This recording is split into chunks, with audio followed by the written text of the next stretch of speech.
తూర్పు ఆసియాలో breaking news చూస్తున్నాం. ఇటు తూర్పు ఆసియాలో నార్త్ కొరియా విధ్వంసాన్ని సృష్టిస్తుంది. జపాన్ సముద్రంలోకి కిమ్ మిసైల్స్తో ప్రయోగాలు చేస్తున్నాడు. ఇటు ప్యాంగ్యాంగ్ సమీపంలో ఇటు సునాన్ అనే ఒక ప్రాంతం నుంచి 10 బాలిస్టిక్ మిసైల్స్ని ప్రయోగించాడు కిమ్.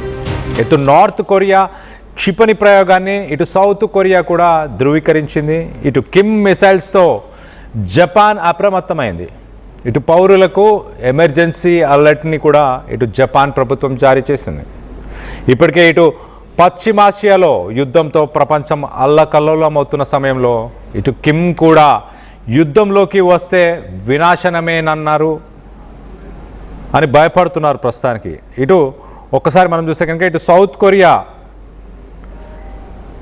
కొరియా దీన్ని కన్ఫర్మ్ చేస్తుంది. ఇటు నార్త్ కొరియా ఒక 10 బాలిస్టిక్ మిసైల్స్ని ఇటు వెస్ట్ కోస్ట్లోకి మొత్తానికైతే ప్రయోగించినట్టు తెలుస్తుంది. సో గతంలో ఎప్పుడు కూడా ఇటు 10 మిసైల్స్ని కిమ్ జాంగ్ వాడలేదంట. ఈసారి మొదటిసారి 10 మిసైల్స్ని ఇటు బాలిస్టిక్ మిసైల్స్ని ప్రయోగించడానికి కారణం ఏంటి? మరో పక్కన ఇటు సౌత్ కొరియా అలాగే అమెరికా, యునైటెడ్ స్టేట్స్ ఇవి రెండు కూడా ఒక 11 డేస్కి సంబంధించిన యాన్యువల్ జాయింట్ మిలిటరీ ఎక్సర్సైజెస్ని చేస్తున్నాయి. దాని పేరు ఫ్రీడమ్ షీల్డ్. ఈ ఫ్రీడమ్ షీల్డ్ ఎక్సర్సైజెస్ ఇటు సౌత్ కొరియా అలాగే అమెరికా ఇవి రెండు ప్రస్తుతానికి ఎక్సర్సైజెస్ ఆర్మీకి నేవీకి సంబంధించిన ఎక్సర్సైజెస్ చేస్తున్న సమయంలో ఇటు మిలిటరీ ఎక్సర్సైజెస్ అమెరికాకి తన బలాన్ని చూపించడానికి అమెరికా ముందు అలాగే సౌత్ కొరియాకి తన బలాన్ని ప్రదర్శించడానికి మొత్తానికైతే ఇటు కిమ్ జాంగ్ ఒక 10 బాలిస్టిక్ మిసైల్స్ని యూజ్ చేసినట్టు తెలుస్తుంది. మరో పక్కన ఈ 10 బాలిస్టిక్ మిసైల్స్ యూజ్ చేసిన సమయంలో తనతో పాటు తన కూతురు కిమ్ జూ ఏయ్ తన కూతురు కూడా ఉంది. ఇద్దరు కలిసి ఈ వీడియోస్ని ఆ బాలిస్టిక్ మిసైల్స్ ప్రయోగించినప్పుడు ఆ వీడియోస్ని తిలకిచ్చారంట. సో ఒక 5000 టన్ నావల్ డెస్ట్రాయర్ అంటే ఒక షిప్ నుంచి ఈ మిసైల్స్ని ప్రయోగించారు. దానికి సంబంధించిన విజువల్స్ని మనం చూస్తున్నాం. ఆ విజువల్స్ చూడొచ్చు.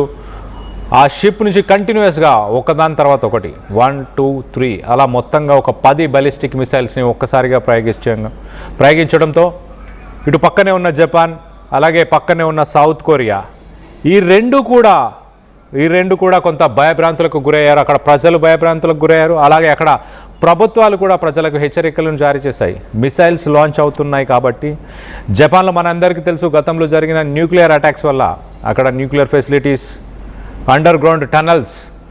సో జపాన్ రెగ్యులర్గా ఇలాంటి మిసైల్స్కి సంబంధించి డ్రిల్స్ని కండక్ట్ చేస్తుంటుంది.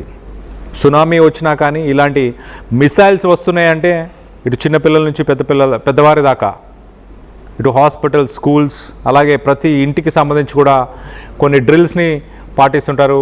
ఆ సైరన్స్ వచ్చినప్పుడు వాళ్ళందరూ కూడా సేఫ్టీ బంకర్స్కి వెళ్ళి వాళ్ళందరూ వాళ్ళ ప్రాణాలను కాపాడుకునే ప్రయత్నం చేస్తారు. సో మొత్తం మీద ఇటు కిమ్ జాంగ్ మరి అమెరికాకి వార్నింగ్ ఇవ్వడానికి 10 బాలిస్టిక్ మిసైల్స్ని యూజ్ చేశాడా? సౌత్ కొరియా అమెరికా రెండు మిలిటరీ ఎక్సర్సైజెస్ చేసే టైంలోనే ఇలాంటి ఒక ఎక్స్పెరిమెంట్ ఇలాంటి ఒక న్యూక్లియర్ టెస్ట్ బాలిస్టిక్ మిసైల్స్కి సంబంధించిన టెస్టులు చేయడంపై మొత్తానికైతే కొంత ఉత్కంఠం నెలకొంది. మరో పక్కన ఇటు ఇరాన్కి సపోర్ట్ చేస్తూ ఇరాన్కి సంబంధించిన regime Mojtaba Khamenei supreme leader Khamenei రెండవ కొడుకైన మొస్తబా ఖమేనీ సుప్రీం లీడర్గా ఉండడానికి కూడా గతంలో ఇటు కిమ్ జాంగ్ అంగీకరించాడు. నేను నా సపోర్ట్ని ఇరాన్కి అలాగే మొస్తబా ఖమేనీకి వీరిద్దరికీ కూడా నా సపోర్ట్ని ఇస్తానంటూ కూడా గతంలో ఇటు కిమ్ జాంగ్ బహిరంగంగానే దాని గురించి మాట్లాడాడు. సో ఇప్పుడు ఈ బాలిస్టిక్ మిసైల్స్కి సంబంధించి ఈ మిసైల్స్ ఒక్కసారిగా ఆ మిసైల్స్ని ప్రయోగించడంతో ఒక్కసారిగా ఇటు సౌత్ కొరియా అలాగే జపాన్ ఉలిక్కిపడ్డాయి. అక్కడ అమెరికాకి సంబంధించిన ఫోర్సెస్ కూడా ఇప్పుడు మిలిటరీ ఎక్సర్సైజ్లో పాల్గొనడానికి సౌత్ కొరియాకు వచ్చాయి. అవి కూడా కొంత అప్రమత్తమైనట్టు తెలుస్తుంది. మరి రానున్న రోజుల్లో ఇటు ఇరాన్, ఇజ్రాయెల్, అమెరికాకు సంబంధించిన యుద్ధానికి కిమ్ జాంగ్ ఏమన్నా పార్టిసిపేట్ చేసే అవకాశం ఉందా?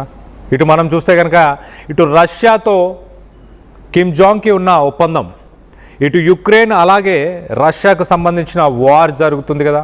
ఆ వార్లో ప్రస్తుతానికి రష్యాని సపోర్ట్ చేస్తూ ఇటు నార్త్ కొరియాకు సంబంధించిన సోల్జర్స్ ఆర్మీ నార్త్ కొరియాకు సంబంధించిన ఆర్మీని ప్రస్తుతానికి కిమ్ జాంగ్ రష్యా కోసం యుక్రెయిన్ యుద్ధంలో పోరాడడానికి, యుక్రెయిన్ యుద్ధంలో పార్టిసిపేట్ చేసి ఫైట్ చేయడానికి, రష్యా తరఫున ఫైట్ చేయడానికి కిమ్ జాంగ్ ఆర్మీని పంపించాడు.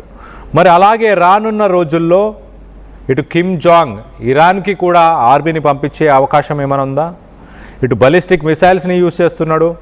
ఆ బలిస్టిక్ మిసైల్స్ వాటిని కూడా ఇటు ఇరాన్కి ఏమైనా సప్లై చేసే అవకాశం ఉందా అన్న కోణంలో ప్రస్తుతానికి ఇటు ఆలోచనలో పడింది సౌత్ కొరియా, అలాగే at the same time Japan, అలాగే అమెరికా. కిమ్ జాంగ్ ఏది చేసినా భయభ్రాంతులకు ప్రజలు గురవలసిందే. ఖచ్చితంగా one of the poorest countries in the world అని చెప్పుకోవచ్చు నార్త్ కొరియా. అలాంటి నార్త్ కొరియాకు సంబంధించిన ఇటు బెలిస్టిక్ మిసైల్స్, అలాగే నావల్ షిప్స్, ఇవన్నీ కూడా ప్రస్తుతానికి రష్యాతో ఒక ఒప్పందం చేసుకుంది నార్త్ కొరియా. రష్యా దగ్గర ఆ టెక్నాలజీ కావచ్చు, రష్యా నుంచి ఇటు నావల్ డెస్ట్రాయర్స్, మనం చూస్తున్న విజువల్లో రైట్ సైడ్ విజువల్ చూస్తున్న ఆ షిప్ని కూడా రష్యన్ టెక్నాలజీతో బిల్డ్ చేశారు. రష్యా దగ్గర ఆ టెక్నాలజీకి సంబంధించి కొనుగోలు చేసింది ఇటు నార్త్ కొరియా. అలాగే రష్యాతో కూడా కొన్ని ఒప్పందాలు ఉన్నాయి. ఇటు నార్త్ కొరియా మీదకి దాడికి ప్రపంచ దేశాల నుంచి ఏ దేశమైనా దాడికి వస్తే కనుక అది రష్యా మీదకి కూడా దాడి వచ్చినట్టుగా కన్సిడర్ చేస్తుంది రష్యా. అలాంటి ఒప్పందం ఇటు రష్యా నార్త్ కొరియా చేసుకున్నాయి. రష్యా మీద దాడిని కూడా ఇటు నార్త్ కొరియా అదే విధంగా స్వీకరిస్తుంది. ఇటు రష్యాపై ప్రస్తుతానికి జరుగుతున్న యుక్రెయిన్ యుద్ధానికి సపోర్ట్ చేస్తూ ఇటు నార్త్ కొరియా ఆల్రెడీ ఆర్మీని అక్కడికి పంపించడం జరిగింది. సో ఒక సెక్యూరిటీ డీల్